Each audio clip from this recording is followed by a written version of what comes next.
എല്ലാവർക്കും നമസ്കാരം. എല്ലാവരും സുഖമായിരിക്കുന്നെന്ന് വിശ്വസിക്കുന്നു. ഇന്ന് നമ്മൾ ഉണ്ടാക്കാൻ പോകുന്നത് വെണ്ടയ്ക്ക പച്ചടിയാണ്. വെണ്ടയ്ക്ക പച്ചടിക്ക് വേണ്ടി ഞാൻ എടുത്തത് 250 ഗ്രാം വെണ്ടയ്ക്കയാണ്.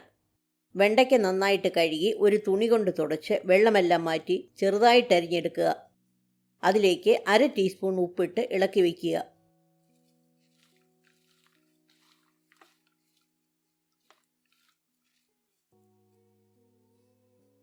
ഇനി അരപ്പുണ്ടാക്കാനായി ഒരു മിക്സിയുടെ ജാറിൽ 1/4 കപ്പ് തേങ്ങ ചിരിയത്,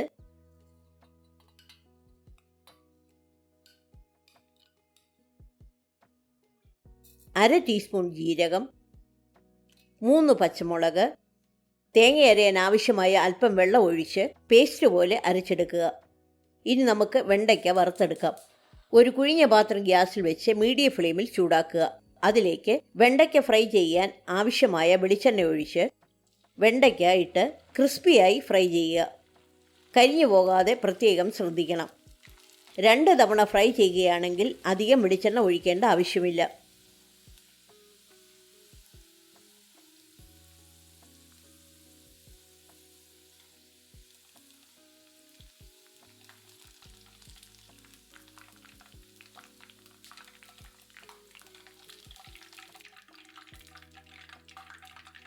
ഫ്രൈ ചെയ്ത ശേഷം ഉപയോഗിച്ച വെളിച്ചെണ്ണ തന്നെ പച്ചടി ഉണ്ടാക്കാൻ നമുക്ക് അരിച്ചെടുക്കാം.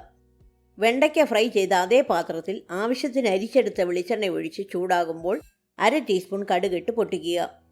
പിന്നെ 4 വറ്റൽമുളക്, കുറച്ച് കറിവേപ്പില ഇത്രയിട്ട് അല്പം മൂപ്പിച്ച ശേഷം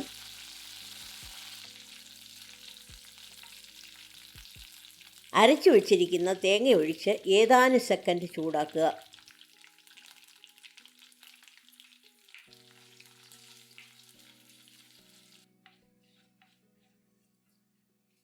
അതിലേക്ക് 1/2 ടീസ്പൂൺ കടുക് ചതച്ചത് കൂടിയിട്ട് ഗ്യാസ് ഓഫ് ചെയ്യുക.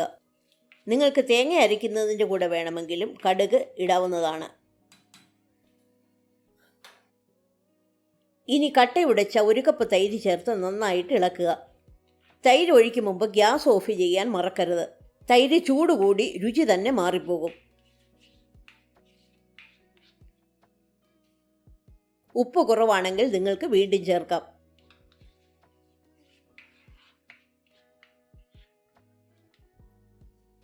ഇനി നമ്മൾ വറുത്ത് വെച്ചിരിക്കുന്ന വെണ്ടയ്ക്കയിട്ട് നന്നായിട്ട് ഇളക്കി സെർവ് ചെയ്യാവുന്നതാണ്. ഈ റെസിപ്പി എല്ലാവർക്കും ഇഷ്ടപ്പെട്ടെന്ന് വിശ്വസിക്കുന്നു. ലൈക്ക് ചെയ്യാനും ഷെയർ ചെയ്യാനും സബ്സ്ക്രൈബ് ചെയ്യാനും മറക്കരുത്.